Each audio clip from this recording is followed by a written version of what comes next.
أقيموا الصلاة وآتوا الزكاة واركعوا مع الراكعين أتأمرون الناس بالبر وتنسون أنفسكم وأنتم تتلون الكتاب أفلا تعقلون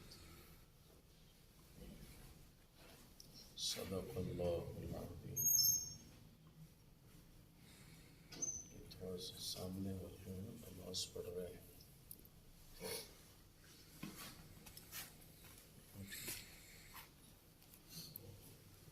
اللہ تعالیٰ ارشاد فرما رہے ہیں وَلَا تَلْبِسُوا الْحَقَّ بِالْبَاطِلِ، حق کو باطل کے ساتھ خلط ملط نہ کیا کرو.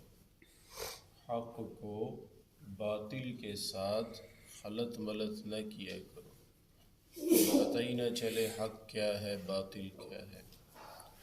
ہر چند سال گزرنے کے بعد دین میں دین کے نام پر کچھ بے دینی کی چیزیں شامل ہو جاتی ہیں.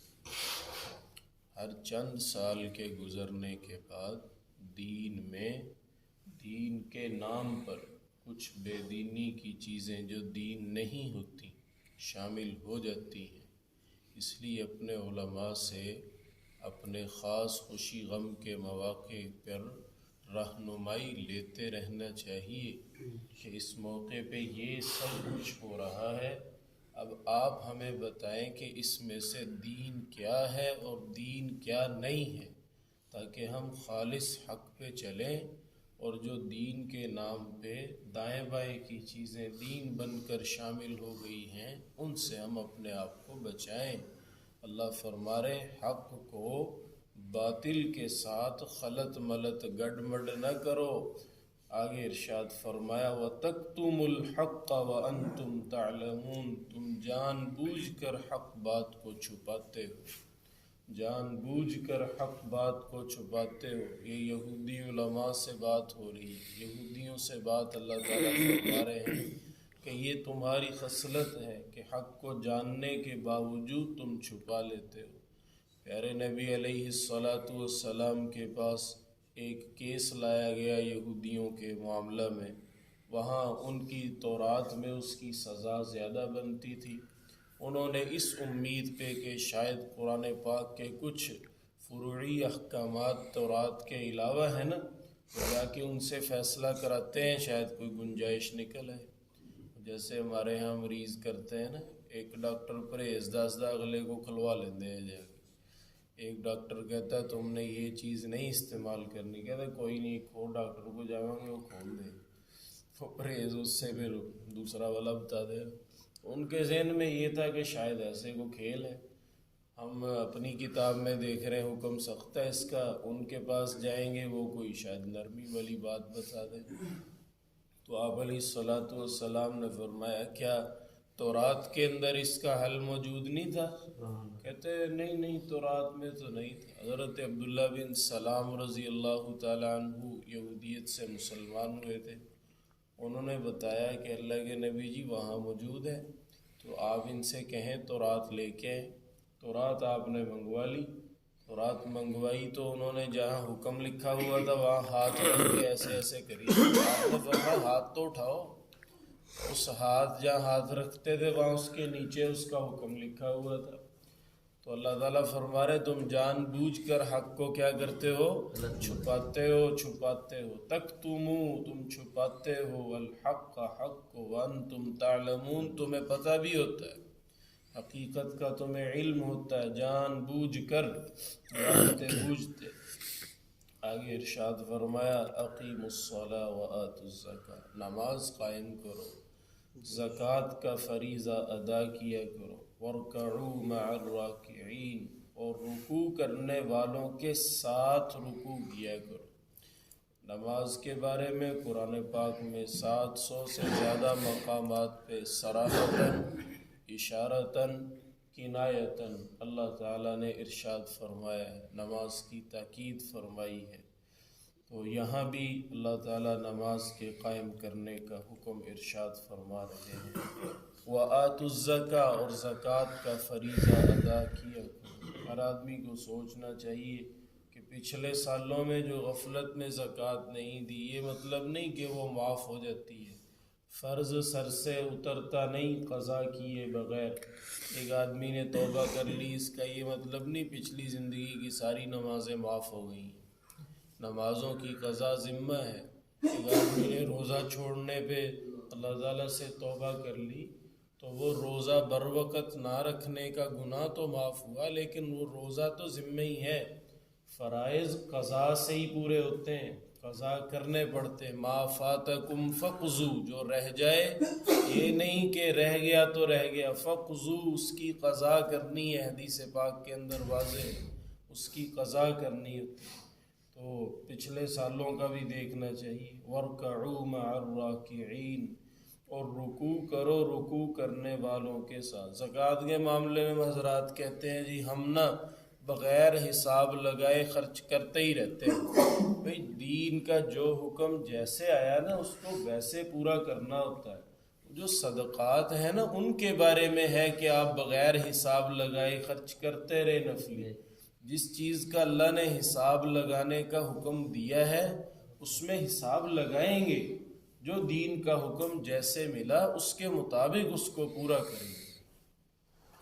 أَتَأْمُرُونَ النَّاسَ بِالْبِرِّ وَتَنْسَوْنَ أَنفُسَكُمْ وَأَنْتُمْ تَتْلُونَ الْكِتَابَ أَفَلَا تَعْقِلُونَ، کیا تم لوگوں کو نیکی کا حکم دیتے ہو اور اپنے آپ کو بھول جاتے ہو، حالانکہ تم اللہ کی کتاب کو پڑھتے ہو؟ کیا تم سمجھ نہیں رکھتے؟ اس آیت مبارکہ کا ترجمہ ہے۔ دین کے دنیا میں پھیلنے میں رکاوٹ یہ بات بنی ہوئی کہ دوسروں کو نیکی کا کہنا ہے اپنی خیر، دوسروں کو نیکی کا کہنا ہے اپنی خیر ہے، اپنے آپ کو بھول جانا ہے۔ جس دن مسلمان دوسروں کو نیکی کا کہنے کے ساتھ ساتھ خود بھی اس سے بڑھ کر عمل کرنے والا بن گیا، اس دن سے دین کے پھیلنے کی رفتار بہت بڑھ گئی۔ پیارے نبی علیہ السلام نے 23 سال محنت فرمائی، نبوت ملنے کے بعد پوری دنیا میں دین کی فضا قائم ہوئی۔ چند سالوں میں اتنا بڑا انقلاب انسانی تاریخ نے نہ اس سے پہلے دیکھا نہ بعد میں کوئی امکان ہے۔ اس کی وجہ 2 باتیں علماء نے لکھی ہیں۔ پیارے نبی کا 23 سال میں اتنی کامیاب حکمرانی لیڈرشپ فراہم کرنے کا راز یہ تھا کہ ایک تو ان کے اخلاق اعلیٰ تھے، اور دوسرا جو بات وہ دوسروں کو کہتے تھے اس سے بڑھ کر خود بھی عمل کرتے تھے، اس سے بڑھ کر۔ ساری سیرت کی زندگی، سیرت کی کتابوں کا خلاصہ یہ 2 باتیں ہیں۔ پیارے نبی اپنے موقف کو دنیا میں چند سالوں میں غالب کرنے میں کیسے کامیاب ہوئے؟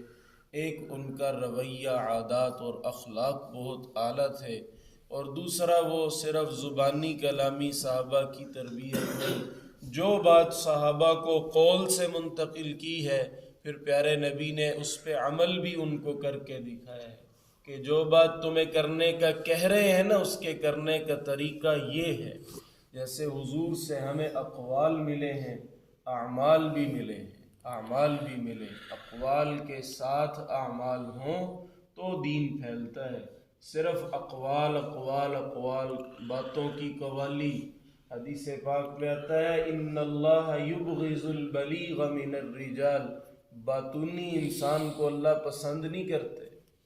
گلاں باتوں کا دین بڑا چل رہا ہے آج کل، لوگوں کے ذہن دینی معلومات سے بھرے ہوئے ہیں، زندگیاں عمل سے خالی ہیں، لوگوں کے ذہن دینی معلومات سے بھرے ہوئے، لبدے پھردے کو دین دے موقع تے بحث کرے اپا شروع ہوئیے، بس ایک دفعہ سانپ آئیے گل کریے، معلومات اتنی ہیں اور زندگیاں عمل سے خالی، زندگیاں۔ یہ اس زمانے کا فتنہ ہے بہت بڑا، لوگ علم پہ مطمئن ہو کے پھر رہے ہیں اور عمل سے بالکل عاری ہو کے چل رہے ہیں۔ علم کے ساتھ عمل بہت ضروری ہے۔ اللہ تعالیٰ اس آیت میں تنبیہ فرما رہے ہیں، لوگوں کو دین کی باتیں بتاتے ہو، لوگوں کو نیکی کا حکم کرتے ہو، اپنے آپ کو تم بھول جاتے ہو، اپنے آپ کو بھول جاتے ہو۔ کتاب اللہ کو تم پڑھتے ہو جس میں سارا کچھ لکھا ہے، تو اس کے مطابق اپنا عمل بھی بناؤ۔ اشفاق احمد مرحوم رائٹر ہوتے تھے، کہتے ایک مرتبہ ایڈنبرا کے ایک پارک کے اندر میں اور میری بیوی بانو قدسیہ دونوں بیٹھے ہوئے تھے. اتنے میں ایک 5-6 افراد کا مجموعہ وہاں پہ آیا. ایک نے کھڑے ہو کے اذان دی، اس کے بعد پھر ایک نے اقامت کہی، پھر ایک نماز پڑھانے لگ گیا، باقی پیچھے اس کے اقتداء میں کھڑے ہو گئے. اب سارا غیر مسلم ماحول ہے، کافر وہاں سے آ رہے ہیں جا رہے ہیں. اب وہ نماز پڑھ رہے تھے تو کہتا ہے چند غیر مسلم لڑکیاں، اشفاق احمد لکھتے ہیں چند غیر مسلم لڑکیاں ان کے قریب آ کے کھڑے ہو کے دیکھنے لگیں یہ کیا کر رہے ہیں، یہ کیا عبادت کر رہے ہیں. جب وہ نماز کا سلام پھیرا امام صاحب نے تو ایک لڑکی جلدی سے آگے بڑھی امام صاحب کی طرف اور ہاتھ بڑھایا شیک ہینڈ سلام کرنے کے لیے. انہوں نے ہاتھ پیچھے کر لی. وہ کہتی تم کتنے بے مروت انسان ہو، تمہاری طرف مصافحے کے لیے ہاتھ بڑھایا گیا تم نے ہاتھ پیچھے کر لیا. انہوں نے کہا بے مروت نہیں ہوں، میرے تمہارے درمیان میرا مذہب حائل ہے، میں غیر مسلم عورت سے مصافحہ نہیں کر سکتا، میرے لیے تو دیکھنا بھی جائز نہیں. پھر اس نے کہا کہ اچھا ٹھیک ہے. پھر کہنے لگی کہ یہ تم کیا کر رہے ہو، عبادت کر رہے ہو، آج تو اتوار نہیں ہے. انہوں نے کہا ہمارے مذہب میں ہفتے بعد اللہ کو نہیں یاد کیا جاتا، اللہ ہمیں ہر روز 5 مرتبہ اپنی ملاقات کا موقع نصیب فرماتے ہیں، تو ہم اتوار کا انتظار نہیں کرتے، ہم ہر روز کئی مرتبہ اپنے اللہ کو یاد کرتے ہیں. تو اشفاق احمد کہتے ہیں کہ اس نوجوان کی باتوں کو سن کر گھٹنوں کے بل وہ عورت زمین پہ بیٹھ کے اس کی باتیں مبہوت ہو کے سن رہی تھی.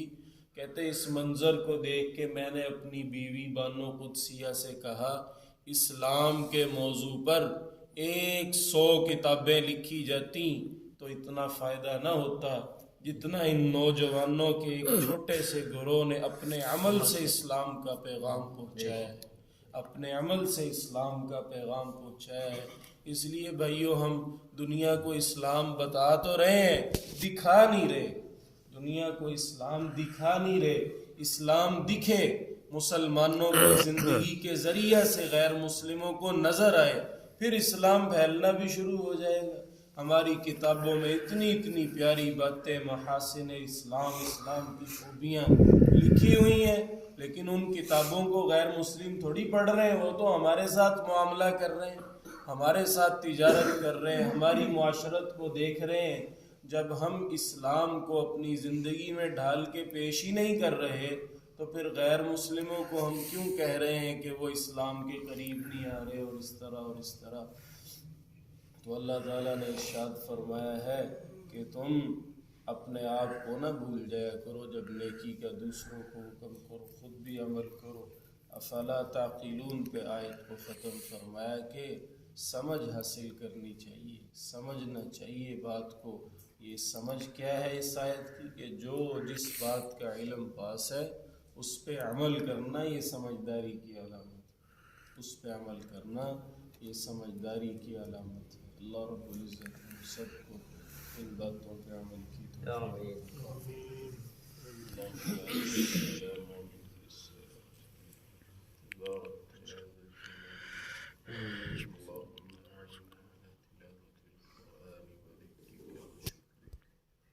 وحسن عبادتك. ربنا هب لنا من أزواجنا وذرياتنا قرة أعين واجعلنا للمتقين. اللهم ارزقنا القناعة. اللهم حببنا في صلاة الجماعة واحشرنا يا ربنا مع النبي المصطفى صاحب الشفاعة.